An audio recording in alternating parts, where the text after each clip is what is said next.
So this is the first part. Well, I think I'm only going to make one part. No. So this video is going to look at how to understand reference points in Origami. So basically, if you don't know what a reference point is, it is the main crease that you need to make in order to pre-crease the model. So there's normally a few creases you need to make in order to get the major creases. So the major creases are what you use to basically pre-crease the entire model. So if you don't get the references right, you'll get the major creases wrong and you won't be able to pre-crease. So I'm going to look at a few examples just to give you a rough idea. So this is basically, I'm not sure what the crease pattern that pre-creases for this is, but I found that it's a pretty good example for a beginner one. So here we have the diagonals, but how can we make this crease right here? How can we make this? We don't know how much distance between here is and all the way here, so we don't know that. Again, we don't know the side, we don't know where this crease starts and what angle this is. So basically, what crease patterns like this should do is add more information. So this crease, if you cannot tell, is the bisector between these two. So obviously to make this crease, you would just fold this edge onto this edge all the way up, and that gives you that crease. So it really should show you like this. So by having that tells you that the distance between here and here is the exact same. So in order to make this line, you need to divide this part in half. So you simply take that edge and fold it onto this edge. So that is the first crease that we can make because we already have the diagonal and we already have the edge. So we can make this crease first. So I'm going to write first here.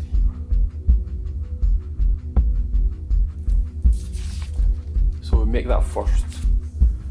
And then, because we already have this diagonal, oh, there goes the lid. What we can then do is take this point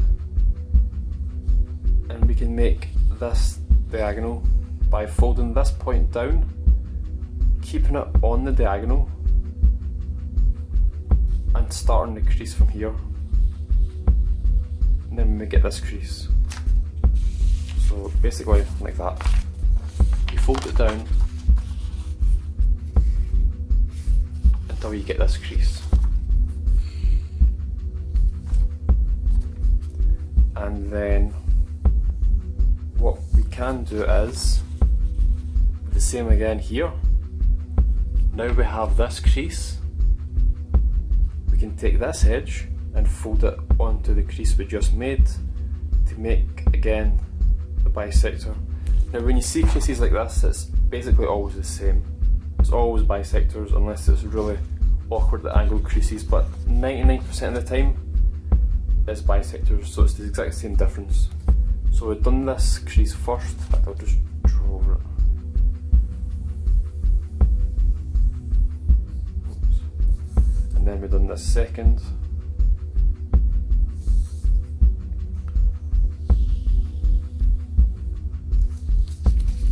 And then we made this crease third. So again, I'll draw these in. It really should show that.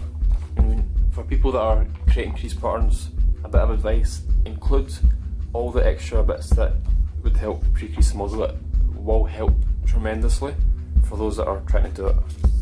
So we made that third.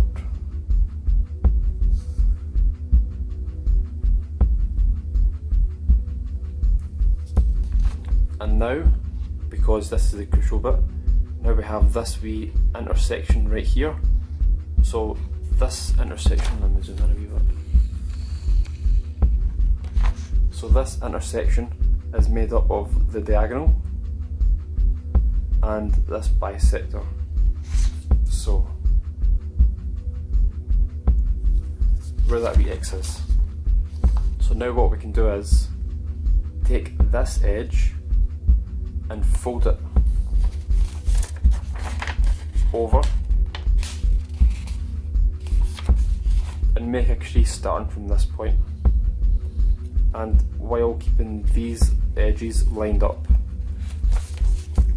So that gives us this crease, and then we repeat the process on this side. So again, I'll just quickly draw this in.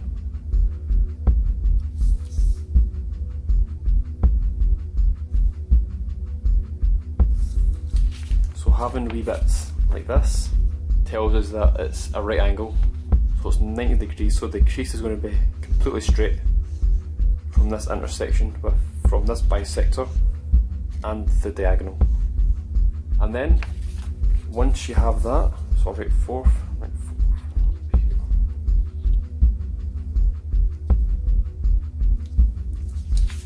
then once we have done that on this, right? So once we've made these creases, now in order to make these ones, it's straightforward. You take this point and fold up while keeping it aligned on the diagonal, and start the crease from here. And once you've got it lined up, you make the crease, and then that is that. So basically, after you do this, you are then able to pre-crease the entire crease pattern, because you've got the major creases. So I'm not sure which ones, yeah, probably these ones, the diagonals. So once you have done that, you've got all the major creases that you can then use to pre-crease the full crease pattern. But a bit of advice, most of the reference points, the creases that you need to make for it, are not needed in the actual crease pattern. So when you make creases like this, make them, fold it over, but just make the crease soft, so as you fold over time they will disappear. So you do not want to make them permanent creases, because they won't be needed in the model. I've got a good example for that, which is the violinist I made years ago. So when you make this model, you divide into thirds, and as you know, when you divide into thirds, you make that crease from the middle to the corner. Obviously I didn't know at the time that you had to not make that strong, but I did. Then as you can see, I've got this one big ugly extra crease going all the way down. So if you didn't make that, then it would be completely clear and smooth. So that is an example for a simple one. Now I want to show you this for a wee second. And you're probably thinking, what the hell is that? But it makes a really cool model, which I'll have on the screen for a few seconds. But you're probably wondering why the crease pattern is different on the left than to the right. But the thing is, the crease pattern is the exact same, but this is what a lot of designers do in their crease patterns. They keep the sides separate. The left hand side obviously is much more simple.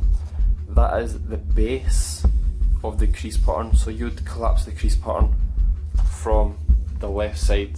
Obviously it would be the mirrored on the right side. So these are all the major creases that once you pre-crease, you then use to collapse the base. And then on the right hand side is all the details. So I've got a lot of divisions going on here, and these creases are used to enhance the model and obviously to shape it to the way it should be. Now each half is symmetrical, so I'm going to give you a wee example here. We have this triangle right here. It's the exact same over here. So how would you make these creases in here? So you would collapse this part as a mountain, so it collapses flat, and then we'll look here and we count. Pardon me. We've got 1, 2, 3, 4 and 5. So this part is divided into 5. So So let me just make this as an example.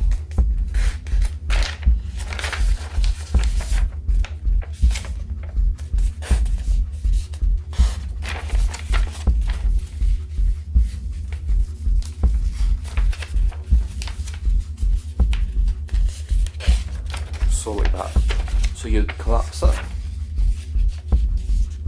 and then divide this unit into 5, and then when you unfold it you will have all these divisions, and it's the exact same process for the rest of the model. So the way they do this is because it makes it much easier and more precise to pre-crease the base. If they just gave you this entire crease pattern like the right hand side, it would be much more confusing, but nowadays designers do half and half, and a good example is Kota Ima, or Lima, I'm not sure how to pronounce that, his second name, but he does the exact same. His insects are basically the full crease pattern on one side and then the less base on the other side, so it makes it easier to pre-crease the entire model. So, done that, done that. Now let me give you an example of a more harder reference point, which is this. And this pre-crease, this is the reference points for this crease pattern. And I'll have an image on the screen right now to show you what it actually makes, and it's a really nice model. I'm actually going to do it as well at some point. But as you can see here, the diagonal is split. The left hand side is different from the right hand side. So the left hand side you would collapse as the base, and all these wee extra creases here are used to shape. So you'd collapse the left hand side the exact same as the right, and then once you have the flat base, you then add all these shaping details to finish off the model. So we're going to look at this. This is a more complex crease pattern. So, and I've drew it all over because it printed off really blurry, so I had to try and make it look better. So hopefully you can see that. Move it out the screen. There. So when you're trying to pre-crease a model like this, what I try to do is process of elimination.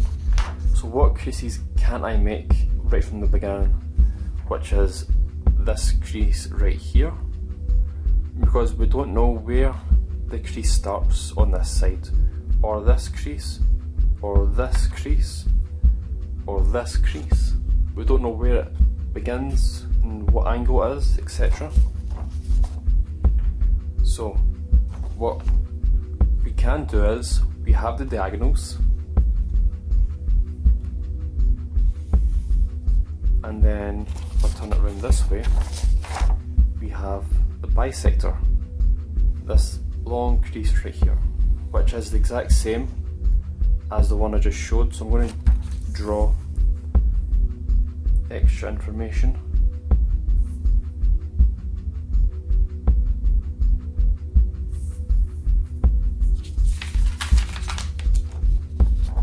So this tells us the distance is the exact same on each side. So we fold this edge to the centre, that gives us the bisector, and here, and then if we turn it around, what can we make after that? We've got these creases and the diagonals. We can't make this yet, we can't make this yet, we can't make that yet, so we can't make here because we don't have these creases yet. But what we do have is this crease, the bisector, and the diagonal. So we have these, and if we look here, we have wee arrows, 1, 2, and 3. So basically 3 units between where this bisector meets the diagonal. So I'm going to just draw a big circle. we have this point as the main reference that we need to use. So we can work with this. This tells us that there's 1 unit, 2 units, and 3 units. So from here to here is thirds. Now what we need to do is find this crease lies on the 2/3. So we need to first of all divide it in 3, but only make this third here, or 2/3 this way or 1/3 this way. So you can either fold this edge over and try and rough make it thirds, or what I would do is measure it. I'd measure from here to here, then accurately divide it into 3, and then use a ruler, and then the distance for 1/3 I would measure from here to here, make a tiny pinch, and then fold this edge over and line it up with the wee pinch, and then I'll make that crease. So once we've made this crease, we can make this large rectangle. So in order to make this crease, what we do is take this point and fold it down, keeping it lined up with the diagonal, and start the crease here. So then you make the crease fully, and then you repeat it on this side. So fold this point down onto the diagonal until you line up with this crease, and then fold down, and then you repeat the process on the bottom. So you will end up with a large rectangle. And if you look at the crease pattern, this large rectangle is here. So here's the first edge, and then the second, and then the third, and then the fourth. So I'll draw on this just to quickly show you.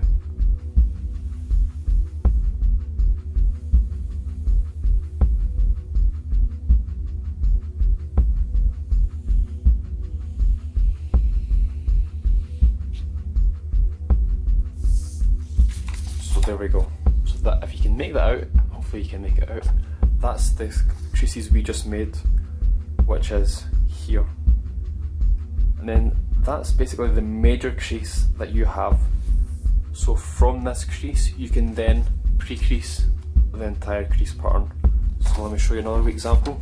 This part right here, this unit triangle, this half triangle right here represents this part right here. And as you can tell, if you can tell, from here to here is a bisector. So let me just draw that in. And I'll add that as well. So you fold this edge onto this edge and then make the crease. And then you repeat it here, then that allows you to collapse this part as the left hand side. You collapse it as the left hand side first, and then you shape it as the right hand side, so that you have automatically pre-creased that part.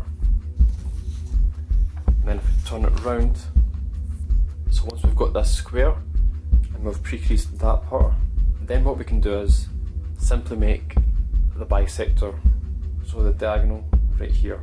So take this crease, fold it onto this edge, and that gives us this crease right here. So let me just draw that on.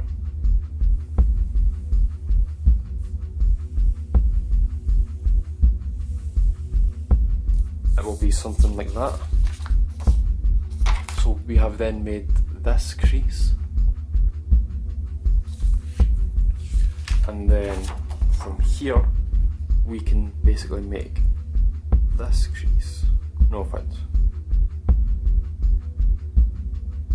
oh yeah. Nope, not yet. No, wait. Yep, yeah, right here. So we've got the diagonal and this crease right here. So that this intersection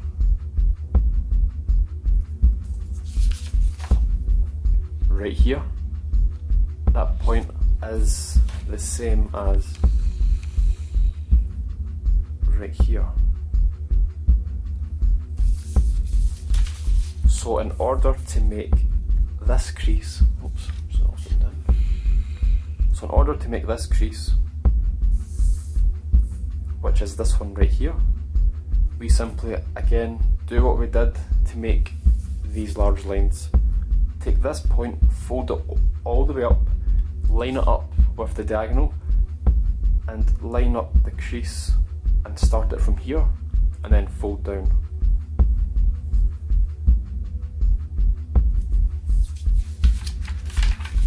Which gives us this crease. And then you repeat the process to make the inner square. And then once you do that, you've got these extra creases, which you can then use to pre-crease the model.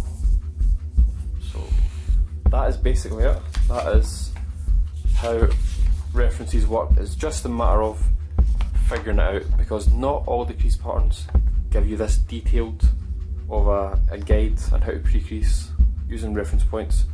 Most of the time it's like that.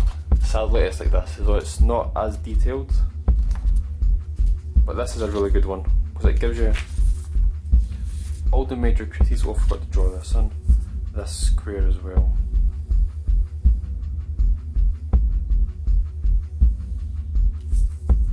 And then we have that.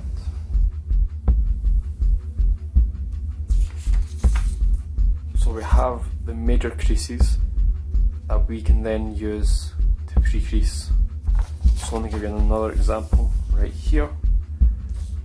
So as you can see, let me draw a wee mark right here.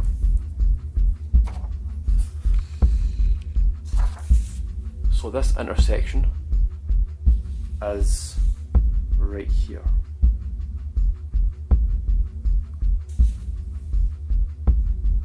So how do we pre-crease this part? So if we see here, we'll have 4 divisions. They're all bisectors. They're all 22.5 degrees, so we can fold in half, and then each half in half. So let me just draw this effect. Be easier here. We can do that, that, and then that.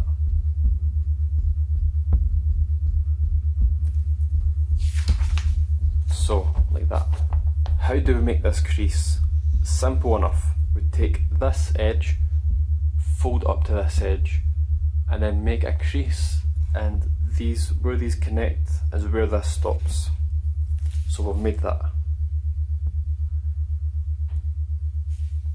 Now, how do we make this crease? Simple enough. Take this edge, fold it to this edge, and stop it where it hits the diagonal.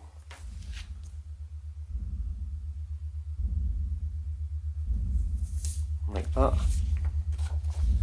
And then these are probably more shaping creases, but it's hard to tell. You then just collapse this. So you'd make the mountain, you'd make the mountain, mountain, mountain, and then these creases will fall in place. So with this one as well. So that is basically it. It's all about trying to figure out what the crease patterns are trying to tell you to do. But the good thing is, even though it's hard, when you pre-crease the model using, just say this for example, this gives you all the necessary creases that you need in order to make and pre-crease the model especially. If you cannot pre-crease the model through solely with all these creases, then it will probably be too difficult for you. It'll be too complex, so you may need to start on easier crease patterns. So that's it. I hope this video helped you understand reference points a bit better. I mean, it is still confusing for me. I'm still learning a lot, and it's all about practice. The more you practice it, the more you understand. And creases like this, they're always the same. They're always bisectors, and it's just a matter of looking for connections, points that you can use to help pre-crease. So that is it. Thank you so much for watching. The next part, I'm going to look at pre-creasing this crease pattern. So thank you so much. If you liked the video, make sure to leave a like and subscribe if you have not already.